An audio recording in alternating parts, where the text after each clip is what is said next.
one of the false proofs over the has been unmasked has led evolutionists in even more shameless frauds. A recent example is the hoax maintained by one evolutionist in that light.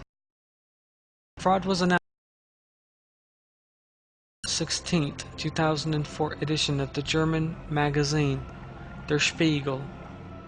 The report described how the evolutionary anthropologist Professor Rainer Proch von Sieten, head of the Frankfurt University Carbon Dating Laboratory since 1973, had deliberately distorted the age of important fossils. The lies told by the professor, who was forced to resign as a result of this development, are still described as facts in anthropology textbooks, and the authorities admit that radical changes need for these to be corrected. According to the findings of the Commission of Inquiry, Professor Proch had systematically distorted the ages of a series of fossils unearthed in Europe, portraying them as thousands of years older than they actually were. The scandal regarding the evolutionist professor went even further than this. In addition to what we have just heard, the British daily The Guardian wrote that the professor manufactured fake fossils. The Guardian account included a statement from the university saying, "The Commission finds that Professor Proch has forged and manipulated scientific facts over the past 30 years. The fraud came unearthed in Europe and claimed by Professor Proch to date back to the Pliocene epoch came into doubt. They were sent to the results obtained from the university radiocarbon dating unit revealed a complete fiasco, as scientists describe it. It was realized that a female skeleton Proch had dated as 100 years old was in fact only 3,300 years old, and another one to which he attributed an age of 27,400 years transpired to belong to an old man who had died only some 250 years previously. Among the fossils to which the professor had attributed false dates was Fraunhofer's man, which evolutionists had portrayed as a highly significant intermediate form. The false age attributed by Proch to Fraunhofer's man was 36,000 years. Proch declared that this fossil represented an important missing link in so-called human.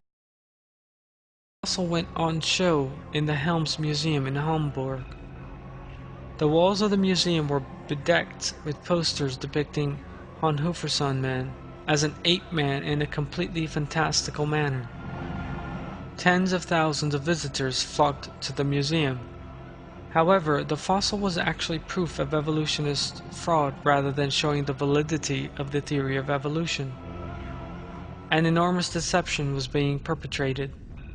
The truth emerged when the latest tests carried out in Oxford showed that the fossil, which evolutionists in ape-man guise, was in fact only 7,500 years old. Fraunhofer's man was an ordinary human being who lived a mere 2,000 years before such civilizations as Sumer and ancient Egypt, who had nothing whatsoever to do with the fictitious ape-man depicted on the posters. Evolutionists manufactured a fictitious ape-man from a human fossil, and submitted this method, the true name of which is unequivocally fraud, before the public as science.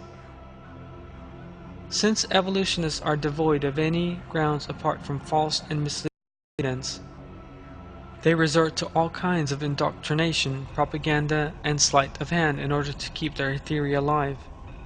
As we have just seen, evolutionists deceived tens of thousands of people by exhibiting Proch's fraudulent fossil.